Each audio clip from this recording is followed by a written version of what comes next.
Hi, my name is Brady. And I'm Merritt.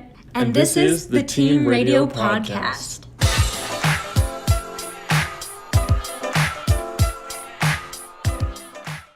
Welcome back to the Team Radio Podcast. This is episode 4, a race recap for the Styrian Grand Prix in Austria.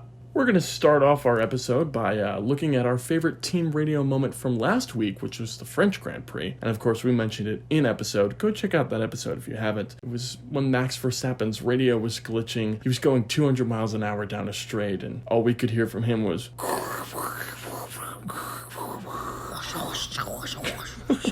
followed by his engineer saying, "No, didn't copy. See if you can move your microphone at the next available opportunity," which was pretty silly of him to say, considering he was going, like I said, 200 miles an hour down a straight. A very comedic moment. But let's move into our recap of this weekend, starting with the qualifying recap. Merritt, take it away.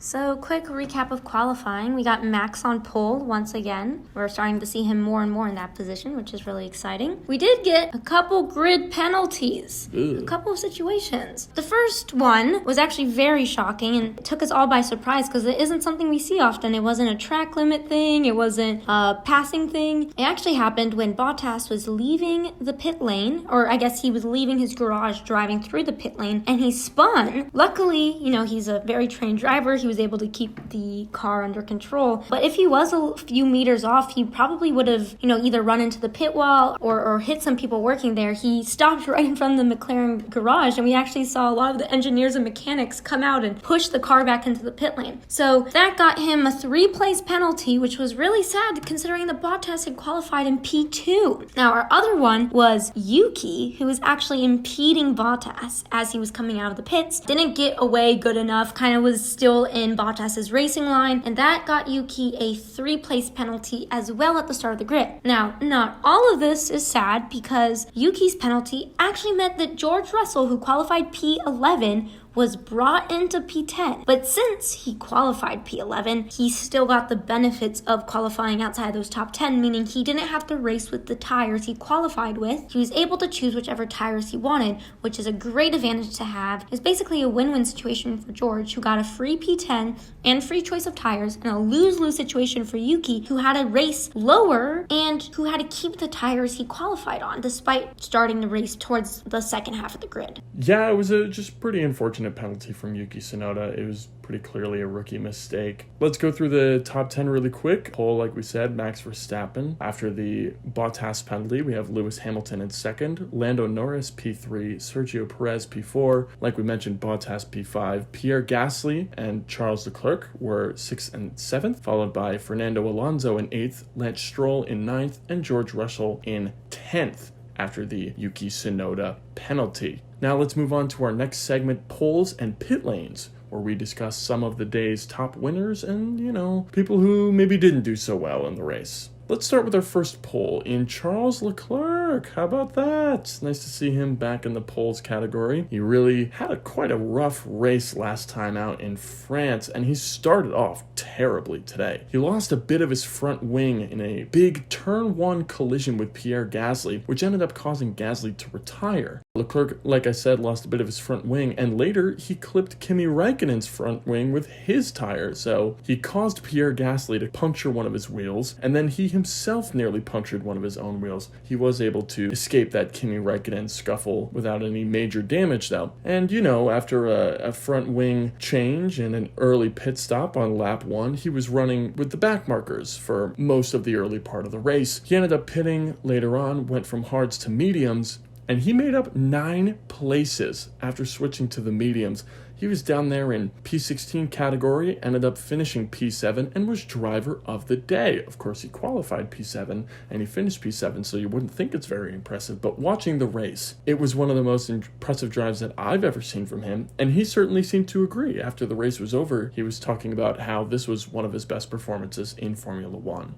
Speaking of great performances, let's go to race winner Max Verstappen. This was a dominant victory by Max. I mean, there was really no doubt at any point that he wasn't going to win. He held a strong lead, which he slowly grew and grew as the race kept going. He held the fastest lap for several portions of the race. He was able to manage his tires, he was able to manage traffic, and because of this win, he now leads the Drivers' Championship by 18 points, so he's still holding that lead ahead of Lewis Hamilton, which is something we never thought we would see. And even more impressive, Max finished this race 38 seconds ahead of Hamilton, who finished P2. So he was 38 seconds ahead of the next person racing against him. And he was so comfortable in this lead that he even slows down as he arrives to the finish line. Doesn't cross the finish line yet, but drives up close to the pit wall, slows down near his mechanics and his engineers, and then passes. You know, Brady, it's really crazy. I remember watching the second race of the season in Imola, which was the infamous wet race. And Max won that race by 25 seconds.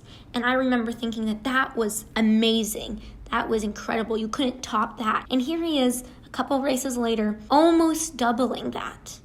Yeah, Max was absolutely fantastic today. I mean, he was just untouchable. He was lightning quick, and he definitely earned that little bit of trash talk and disrespect that he was able to pull off right at the end by slowing down in front of that finish line. He earned it through and through. There was nobody catching him, nobody even close. Let's move on to our third and final poll. And this is someone I didn't really expect to make an appearance in our poll section anytime soon. Kimi Räikkönen for Alfa Romeo. Kimi had a really rough start to the weekend. Didn't seem to show much pace in practices. I was going to say he didn't even seem to care. Of course, I'm sure that's not true. Kimi is a former world champion. I'm sure he cares about racing. But, you know, with his demeanor, sometimes it can be hard to tell. He started P18 after an absolutely dismal qualifying. But he finished P11, just about a second and a half outside the points. And this was some retro Kimi. He was quick. He was one of the last drivers to make his pit stop after starting on the hard tires when pretty much everyone else on the grid was starting mediums. Outside some people in the top 10, I know were starting on softs, but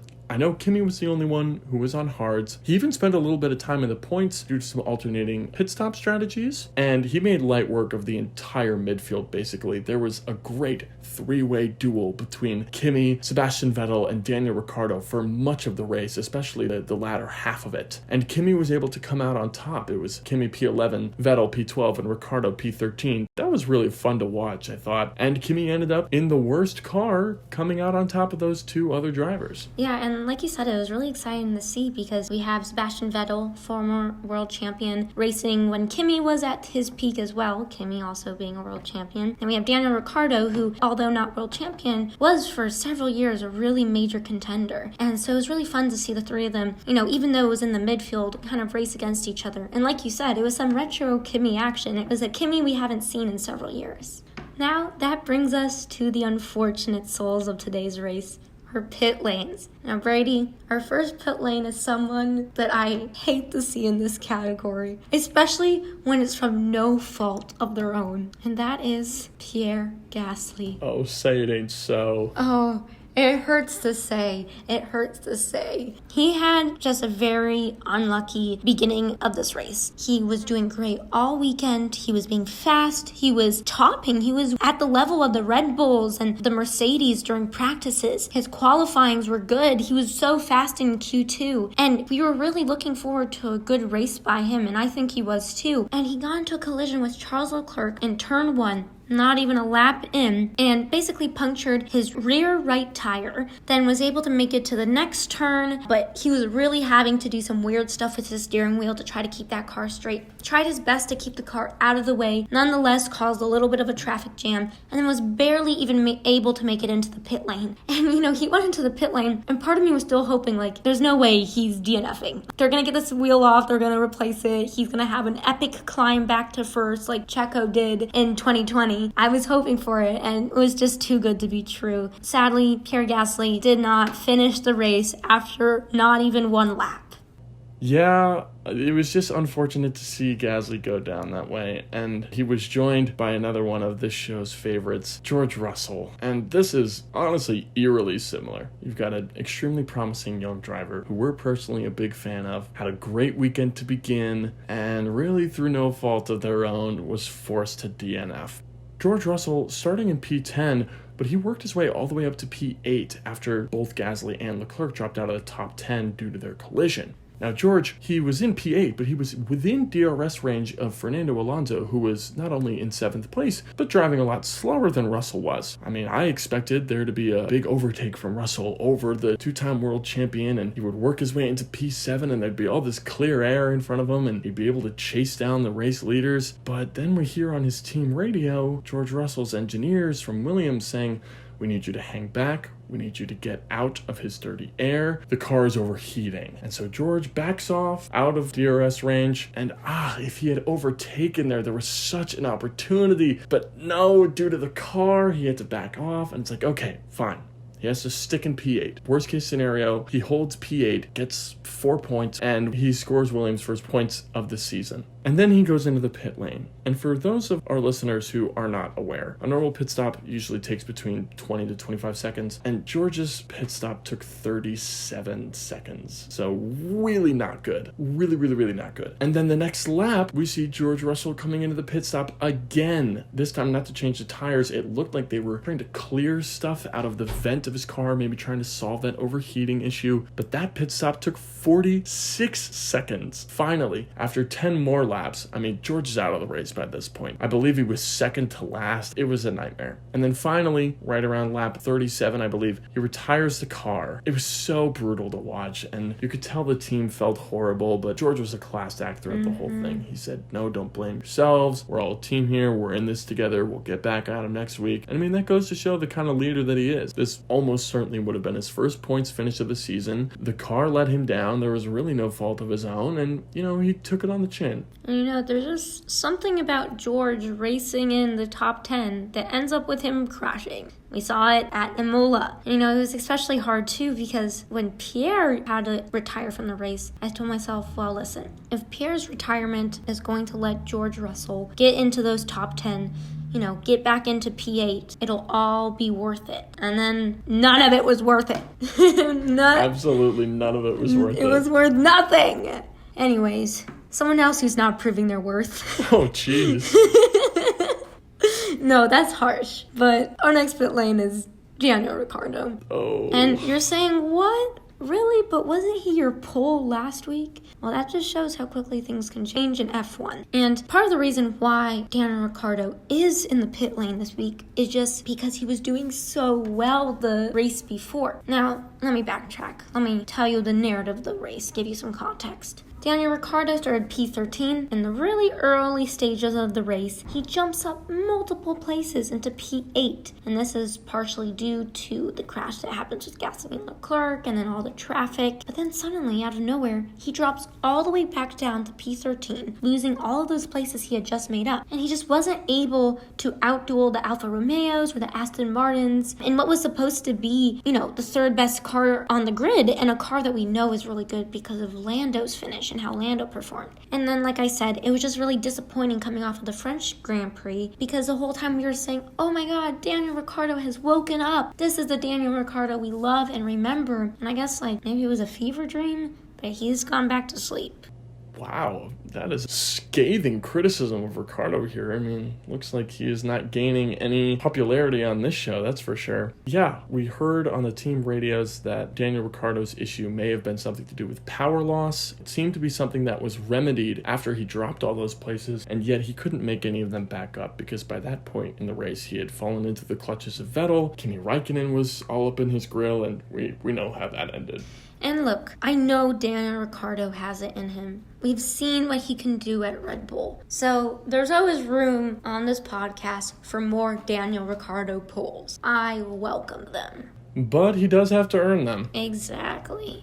Let's move into our next segment, our team recap segment. And in this segment, of course, we go through every team on the grid, talk about their highs and their lows, and of course, like always, we go in order of the team's highest placing finisher in the race, which means, of course, yet again, we start with Red Bull. This is a 4th straight victory. They still have not lost since we created this podcast. We've began this segment with Red Bull every single time. This was another victory for Max, of course, unbelievably dominant, and Sergio Perez nearly snuck his way onto the podium and stole P3 after a late pit stop to try and overtake Valtteri Bottas. Checo, I would say, was as on the pace as you can be. I mean, of course, Max was light years ahead of everybody else on the grid, but Checo was competitive with both Bottas and to a certain extent Lewis Hamilton, despite the fact that he wasn't on the podium. He held the fastest lap of the entire race for quite a few laps, and he made up a huge deficit to nearly catch Valtteri Bottas on the final lap to steal a podium finish. I believe he was about a half second off in the final straight. Red Bull, of course, is very happy about this result, whether Checo is P4 or P3, because they are now leading by 40 points in the Constructors' Championship. Round of applause for that. Yes, indeed.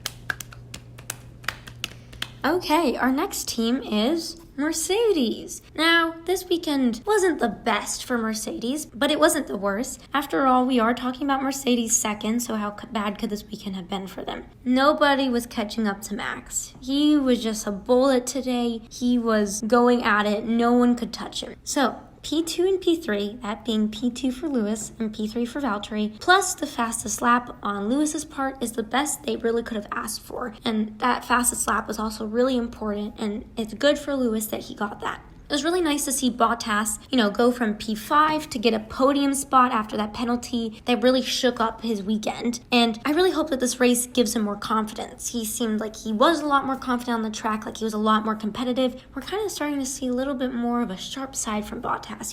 He stands up for himself. Even earlier in the weekend during qualifying, he really fought to get Yuki that penalty as well for holding him up. It's good to see Bottas trying to fight for himself after being kind of passive for a little bit, and also after having Mercedes kind of overlook him. Bottas was able to pass Checo on an undercut pit stop, and it was good that Mercedes was able to have this opportunity to throw a few punches at Red Bull and to have Bottas secure that final podium and those few extra points that we know in the log run are going to mean a lot. Yeah, last episode we were on the #FreeBottas train, and it was nice to see Bottas be a pivotal part of Mercedes' strategy. They pulled that undercut pit stop without any real thought of Lewis and Max and their fight. This was about getting Bottas in front of Checo. It was solely about Bottas. They prioritized him in that pit stop, and it was nice. And, we see Bottas here playing out the perfect role of a second-seat driver. I guess we kind of see both second-seat drivers going at it, even though both teams will argue that there are no second-seat drivers. Of course. We know Max is first seat for Red Bull, and we know that Lewis is first seat for Mercedes. But we see here both second-seat drivers, in our own words,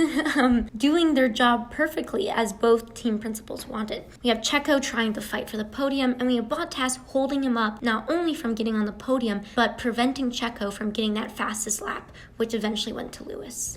Let's move on to our third team, which is McLaren, who is coincidentally third in the Constructors' Championship. We have Lando Norris for McLaren in P5 for the third race in a row. Mr. Consistent here, Lando Norris. He's still the only driver on the entire grid to score points in every single race. Very impressive. He's still very young, very early on into his career, so results like this, you can't hope for much more from McLaren. Although, Lando started P3. What happened to that? Well, early on into the race, he basically conceded places to both Checo and Bottas really quickly back to back, because at that point Daniel Ricciardo was up into the points. He was around P8, I believe, in that time, and we believe that McLaren just wanted to perform better than Ferrari. They didn't care so much about being third versus fourth versus fifth as long as the Ferraris were behind them. But by the end of it, McLaren ended up losing a little bit of their Constructors' Championship lead due to Ferrari scoring the double points and Daniel Ricciardo in P13. Although you can't really blame them for not predicting this, given at this point I believe Carlos was outside the points and Charles Leclerc was somewhere around 18th place. So it definitely made sense at the time.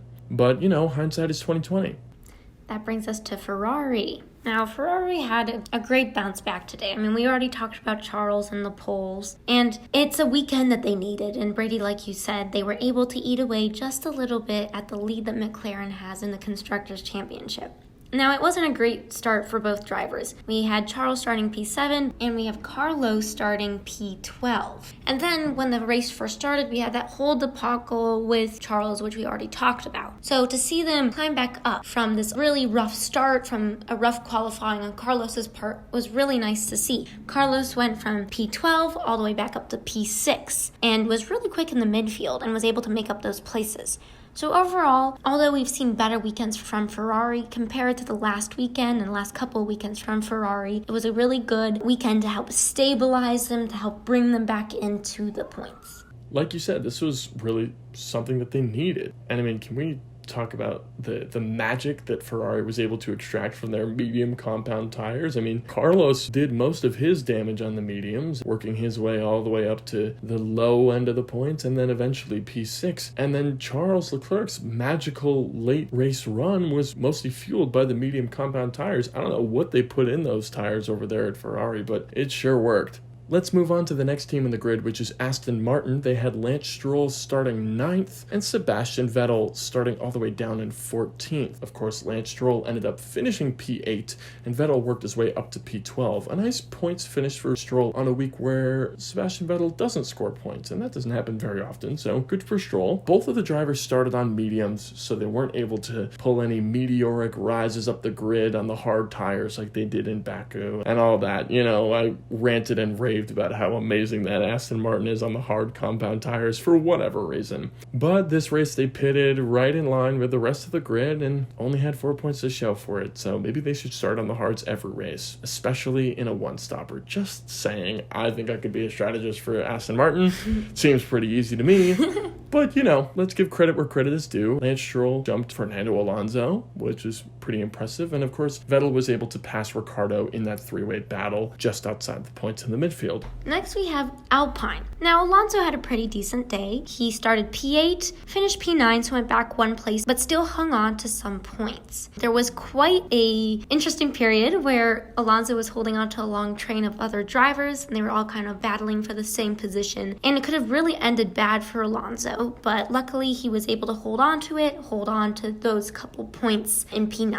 Ocon, on the other hand, he was able to improve his weekend, but overall just didn't really have that great of a weekend, especially if we compare it to performances earlier in the year. He qualified P17, ended up finishing P14, so he's able to make up a couple places, but still was really far from the points, and honestly didn't really have that much of a noticeable weekend. The only really interesting part was when he was able to pass Antonio Giovinazzi. But it makes me kind of sad to see Ocon being kind of invisible, not performing well these last couple races, because I was so excited when he was outperforming Alonso earlier in the season. And I think a lot of people were excited to see, this young driver really coming into his own. Yeah, honestly, it's a shame to see.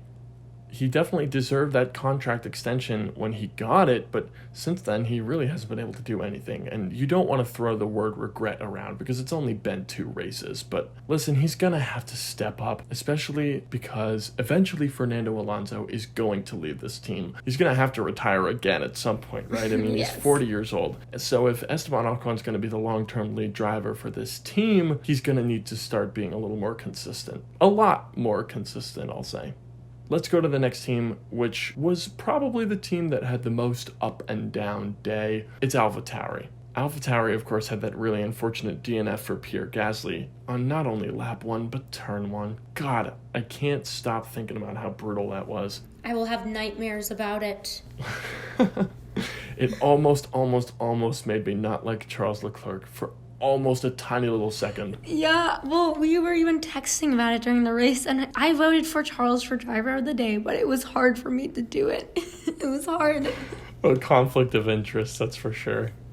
But for the AlphaTauri driver that did race, Yuki Tsunoda, it was a pretty decent day. Of course, after his grid penalty, he started P11, after making it into Q3 and qualifying P8, so good for him. But of course, he had that pit lane incident with Bottas, started P11, and finished in P10. He was battling George Russell until his whole fiasco, and he was pretty comfortably ahead of the Kimi, Seb, and Daniel Ricciardo battle. So, I mean, although it ended up being pretty close between 10th and 11th place, Yuki was pretty comfortably in the points for mostly the entire race. And for a guy like Yuki Tsunoda, who has been notoriously, I'll say, erratic early on in his career. He's been rather irregular. This was a really good race for him. I mean, he was driving calmly all day. He was able to salvage something from what could have been a really disastrous weekend. He held on to a single point ahead of experienced drivers like Kimi Räikkönen, Sebastian Vettel, and Daniel Ricciardo, and it was just an all-around good showing for Tsunoda. Next, we have Alfa Romeo. Now, we already talked a little bit about Kimi Räikkönen's performance. It was a flash of brilliance. We saw the old Kimi come back. Antonio Giovinazzi was, had a consistent race. He started P15, ended P15, didn't gain, didn't lose. He was a bit affected in that turn 1 crash with Gasly, who kind of, got into the way of people because of his runaway car and wheel. But he was able to claw his way ahead of Latifi and the Haas drivers, as he should, as an Alfa Romeo driver. As you would expect, yeah. As you would expect, and was able to hold on to that qualifying position. Of course, it's not great in the grand scheme of things, but it is kind of in line with what we've been seeing from Alfa Romeo as of late. Next up on the grid is Haas, not last. I believe this is the first time that they're not last in our team recap segment. I'm pretty sure. No, I think you're right about that. Correct me if I'm wrong in the comments there. Let us know if we are messing up. Now, disclaimer alert. Last episode, if you remember, during the Haas segment of our team recap segment, I mentioned that Mazepin deserves a seat in the 2022 Haas, and I stand by that. But I did say that he would never again in his career be lapped 3 times over in the same race. And today, he was lapped 3 times the very next race after I said that. So, not a great take from me off the bat, but I will say, considering that Lando Norris was lapped despite finishing P5, I think I get a free pass for this one, okay? No, you could. I give you a free pass for this as well, because the lap in this track is actually quite short compared to other courses. I mean, they do 71 or around 70, I guess, laps, where most other... 71 laps, yeah. That's right, 71 laps. So, if you compare that to other tracks where maybe you do 50, 55, it's a lot easier to lap people when it is such a smaller distance to race. So, I give you a free pass, Brady. Thank you. I just wanted to acknowledge that up front because it's very ironic that I said that last episode. Now let's move on to Mazepin's teammate Mick Schumacher. He started P19, ended up in P16, but I mean, when you're talking about the back markers, it's always a little more effective to look at it this way. Mick Schumacher started second to last and finished the race in third to last ahead of Nicholas Latifi, and the reason that's P16 and not P18 is because of the 2 DNFs, Pierre Gasly and George Russell. Looking at Mazepin's results in the same way, he started last in P20 and he finished last in P18. So although there are some place improvements, Mick was really the only one who actually made up a spot. And there was a bit of on-track battling between the 2 Haas teammates, and reminded me a lot of the Kevin Magnussen, Roman Grosjean battles that 2018-2019 Haas had. And it reminded me of those battles because it didn't really seem like these 2 teammates like each other a whole lot. I mean, you hear reports of frustrations within the team, and it's only their rookie year. It's early on. They're the worst team in the grid. A little bit of frustration is understandable, but that's really not a good sign if it's this early on and both your drivers don't like each other already. Lastly, we have Williams. Oh. I'm upset, Brady. We already talked about it. Russell's car failures. He could have gotten it. He could have gotten the point. He could have done it. God, he's so close. Just didn't happen. And then Latifi didn't really have a great day either. He was sent off the track with that incident in turn 1 with Gasly, and then wasn't even able to beat Schumacher in the end. And just overall, it was just sad. You're right, that was sad. And it's even more sad when you realize this wasn't only an individual success for George that could have been had this weekend, but let's say George finished P8, where he was stationed for quite a few laps there. If he finished P8, that gives him 4 points on the season, which boosts Williams not only to 9th ahead of Haas, of course they were 9th already, but it not only solidifies them 9th ahead of Haas, that puts them in 8th ahead of Alfa Romeo, with double Alfa Romeo's points. I mean, if George finishes 8th, that's 4 points. Alfa Romeo only has 2 points in the season. This would have been monumental for Williams, even if it only is in terms of the cash prizes awards awarded to the teams at the end of the season, you know? I mean, God. Someone's got to pay the bills. Somebody's got to pay the bills, and no matter how you look at it, this was just a disappointing day from Williams. And that finishes our team recap segment. So let's move on to something a little happier. The Drive to Survive moment of the day. Merritt, what is the Drive to Survive moment of the day exactly? Brady, the Drive to Survive moment of the day is the event or storylines, basically the part of the race that we think is going to be taken by Netflix and presented in dramatic fashion in their Netflix show, Drive to Survive. Now, Brady, you said we were going to talk about things that were a little bit more fun, but... Just kidding. No, we're not. JK.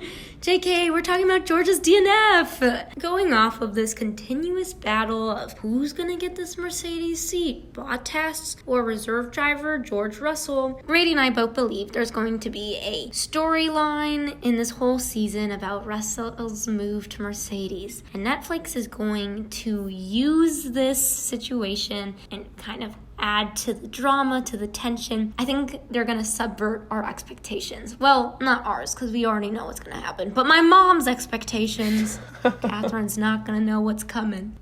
And they've done it before, you know, they did it with Marcus Ericsson, they did it later on with Alex Albon, with Pierre Gasly once he moved to Red Bull, where you think they're going to win a race, you're really excited, and then disaster. I mean, I'm rewatching the first season of Drive to Survive with my family right now, and I just remember so clearly one of the races with Marcus Ericsson where he's driving, he's doing great, he's talking about how this is an amazing race for him, and suddenly he crashes. And I think this is going to be played out kind of the same way. We're going to think, oh wow, George is really on the up and coming, and then, no, just a little too far away. And I know it feels like we're harping over these two events, of course, the Gasly DNF and the George Russell DNF. And that's honestly because this was, by F1 standards, a bit of a boring race. A little There bit. wasn't a whole lot that went on. So when we have something interesting to talk about, we're going to talk about it. And especially if it's something as potentially impactful for the future of Mercedes as this DNF from George Russell.